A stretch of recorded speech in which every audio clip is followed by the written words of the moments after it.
Hello everybody, I am Dr. Meghna Nyapati, Cluster Head of Reproductive Medicine at Milan Fertility, JP Nagar, HSR Layout and Sarjapur. Today we will be talking about fallopian tubes. Are tubes really necessary to conceive? If the question is a general question saying that are tubes really necessary to conceive? Yes, for natural conceptions, at least one of the fallopian tubes should be working. Usually, women are born with one uterus, two fallopian tubes and two ovaries. At times, due to some abnormalities at the level of embryogenesis, there can be some abnormalities of the uterus, the tubes or the ovaries. There are some women who are born without the tubes, that is tubal aplasia. There can be times when the size of the tube is smaller, which is hypoplasia, or due to some other reasons women might not be having tubes which are actually working. In such cases, depending on the extent of the abnormality in the tubes, depending on the extent of destruction to the tubes, women might face trouble in conceiving. What is infertility? Infertility is a condition wherein a couple who have been trying at least for 1 year find it difficult to conceive. It can be either primary infertility, that means the couple has never been able to conceive, or secondary infertility, wherein they might have had a conception which could have ended up in a healthy term pregnancy, or could be an abortion, or in women who might have multiple pregnancy losses, or it could also be a pregnancy in the tube, what we call as ectopic pregnancy. So, in women who have never conceived or in people who are going through primary infertility, we usually say from the woman's side, the most common cause is the tubal factor infertility. When we look at the causes for infertility, at least 30% of causes are purely female causes. That means it is the woman who is having an issue due to which they are having a difficulty in conceiving. The other 30% can be due to purely male causes, what we call as male factor infertility, wherein there might be problems with their semen parameters, and the remaining 30 to 40% are both male and female factors combined. That is, probably she might have had problems with ovulation or with tubal problems or endometriosis, and men having similar problems, with women having other problems like vaginismus and sexual dysfunction in the males. So now coming to the tubal factor infertility, in women who are having difficulty in conceiving, we usually say approximately 30% of the causes for infertility in women is basically because of the problem with the fallopian tubes, what is commonly known as tubal factor infertility. As I said, there are people who are born without tubes or with tubes which are very small in size. Usually the length of the tubes is approximately 10 centimeter each. So if the size of the tube is less than 4 centimeters, it might not be able to pick up the egg, what we call as ovum, and if the egg is not picked up by the tube, it cannot mix with the sperms and hence they will have infertility. So that means if the tubes are too short, also there can be problems with conception. Or in women who have had some infections. As we all know, in India, tuberculosis is still the most common disease, though at times COVID came and all those things, but still India, tuberculosis is the most common disease. And if a girl during her menarche, that means during her teenage years, was affected with tuberculosis, it might not have been obvious at that point of time, but when she is trying to conceive, she might have some problems. It could be that her uterus was affected, because of which the endometrium doesn't develop, or most of the times it affects the tubes. So many times we see that the tubes are either blocked, or it could be hydrosalpinx, that is collection of fluid in the tubes. At times it can be because of other infections. Tuberculosis is not the only infection, right? So it can be because of other infections like chlamydia, Neisseria, ureaplasma, mycoplasma, many other organisms. So in such cases, the tubes don't work, or they are filled with fluid, what we call as hydrosalpinx, or filled with blood containing material, what we call as hematosalpinx. It can also be because a woman has had previous surgery, either because of ectopic pregnancy, wherein the tubes have been cut and the ectopic pregnancy material was removed, which is called as salpingostomy. That means there was a cut on the tube, and during the healing process, the tube might not have healed well and it might not be working to its fullest potential. Or It could be that because of that ectopic pregnancy, the tube itself was removed. There are times when the tube might be filled with blood, like when we say it is associated with endometriosis. In that case, along with the pelvic adhesions, the tubes might also be affected along with the endometriotic cysts, wherein the tubes again don't work to their fullest potential. In patients who have had some other abdominal surgeries in the past, it could be a simple appendicectomy also. There can be some adhesions because of which the movement of the tube is affected. So as we all know, ovary is an immobile structure. That means it is placed in its position, whereas the tubes are the mobile structures, because of which whenever there is an ovulation, the tube catches the oocyte and then it mixes with the sperm. So if the tube becomes immobile, the chances of pregnancy also will get affected. So now what other causes can be there? It can be also because of any other genetic disorders, what we call, like there could be some women who are born without cilia. That means the structures which are making the sperm and the egg move, what we call as cilia, they could be born without that. For example, Carter-Jenas syndrome. There could be some women who have many other conditions also, wherein the tubes can get affected. So in any of these conditions, that means if the tube is not formed properly, if the tube is already damaged, or there is some genetic defect, the woman can have problems with conception. So how do we know if a woman has working tubes or non-working tubes? So there are multiple tests to know. Ultrasound is not a very good test to look for tubes. So in ultrasound, the tubes are usually not visible, but very abnormal tubes can be visualized on ultrasound. So what are the reliable tests to look for the problem with the tubes?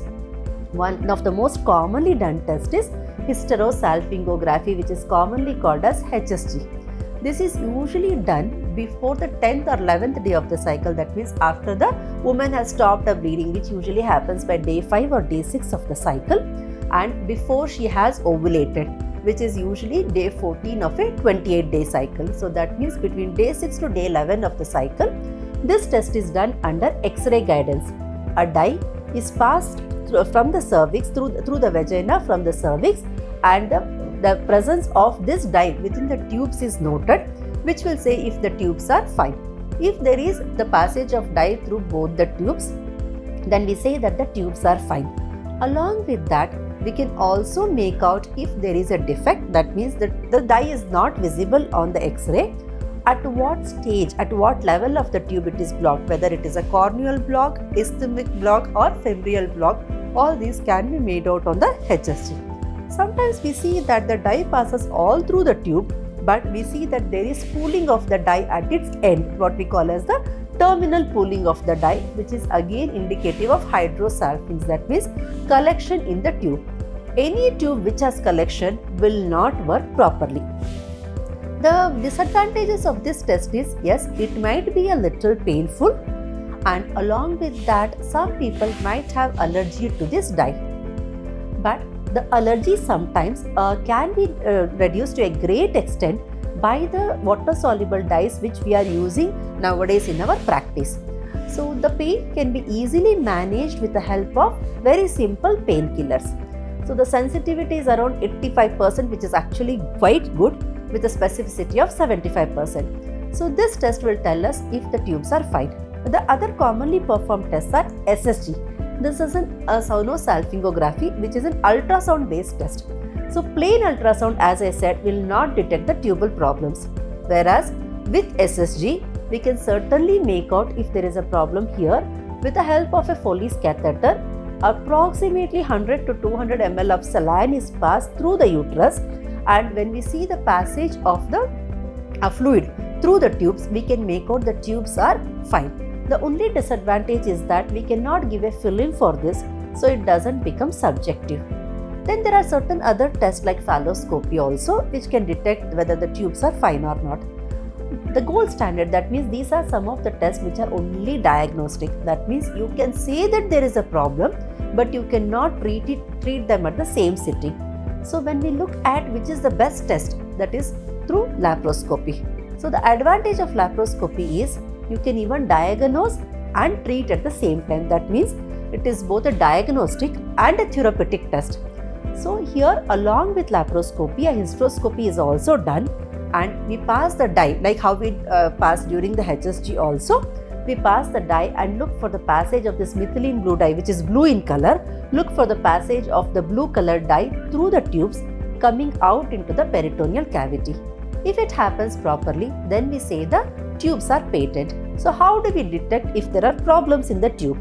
The dye may be passing properly, but there can be pooling of the dye at places, or it might be passing slowly, what we call as delayed spill. Again, it indicates that there is a problem. Sometimes the tube can get convoluted while this dye is passing. Again, it indicates that the tube is having some problem. Also, the advantage here is that if at all we see that the dye is not passing from its connection with the uterus, what we call as the corneal end, a small catheter which is very thin in size can be passed through the hysteroscope into that opening, that is the connection between the uterus and the tube, which is called as tubal ostia, and we can try to open this, which is successful in approximately 75% of the cases. Once that is open, we can pass the dye, again the same methylene blue dye, and see if it is going through into the peritoneal cavity, which indicates that the tubal cannulation has been successful, and certainly they can try naturally.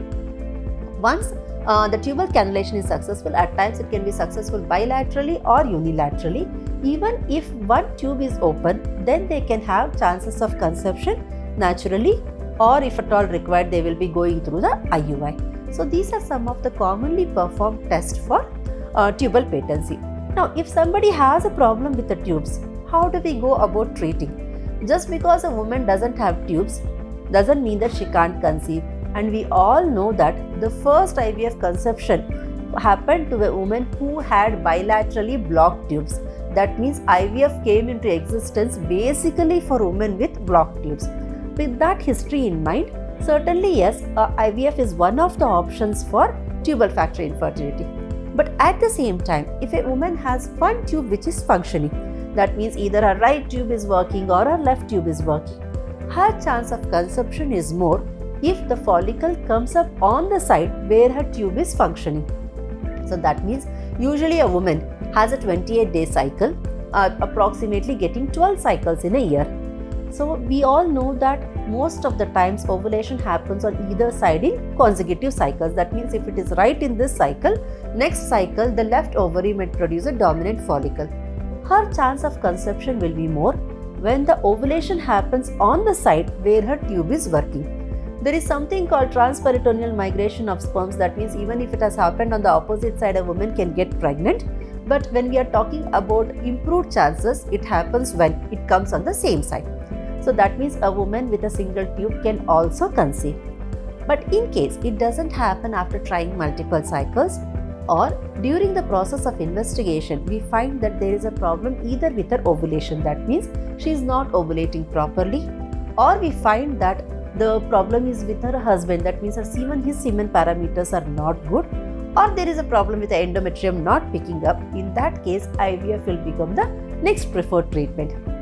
In case during the laparoscopy we find that both the tubes are not working, or at times we find that both the tubes are filled with fluid, what we call as hydrosalpinx, or with blood material, what we call as hematosalpinx, then in that case the woman will be suggested that she needs to go through either removal of the tubes, that is salpingectomy, or we call tubal clipping, wherein we disconnect the connection between the uterus and the tube. So this is basically done to prevent the backflow of that fluid into the uterine cavity. As we all know, anywhere a fluid or some water is collected, it becomes a nidus for infection. Let us take the simple case of malaria also. The same way it happens if this fluid which was collected in the tube enters the uterine cavity. Even if a conception happens because the other tube was working, that conception can get affected, or that area can become affected in such a way that it doesn't become very good fertile ground for conception. So in that case, the woman is probably asked to disconnect the tubes from the uterus. In that case, her chance for pregnancy will be with IVF. Since the disconnection has already taken place and that fluid, which is probably not good, is not coming into the uterine cavity, her chance of conception will be as good as anybody who is going through IVF for any other reason. So with that in mind, yes, IVF we all know is quite a simple process wherein the woman has to take injections and then once we do the oocyte retrieval, make the embryos are placed back into the uterus on day 3 or day 5 of the cycle. Let's consider a scenario wherein a woman who has had an ectopic pregnancy. Ectopic pregnancy means when the pregnancy has happened outside the uterus, and the most common place where the ectopic pregnancy happens is the tube. So as in the beginning of my talk I told that an ectopic pregnancy can be treated either by salpingostomy, that is just a small cut is placed on the tube and then the pregnancy material is taken out, or the tube might have been removed, either the whole tube or half of the tube might be removed, what we call as partial or total salpingectomy. So in that cases, with the other tube also being there, we here at Milann make lot of changes during the embryo transfer process. That means we make sure that the woman who has a slightly higher risk of having a repeat ectopic pregnancy because of some problem, either with the tube or the uterus or the embryo. So we take care to make sure that her chance of repeat ectopic pregnancy is as minimal as possible up to nil. So in that case, what we do, we usually don't do a fresh embryo transfer, okay? Along with that, we also take this embryo to day 5 stage, what is called a blastocyst, thereby increasing her chance of conception, that is intrauterine conception. That means a woman who has a problem with the tubes or previous history of ectopic pregnancy need not have an ectopic pregnancy again. So that means usually her risk is higher. The higher the number of ectopic pregnancies, that is because of any problem with the tubes, can be negated.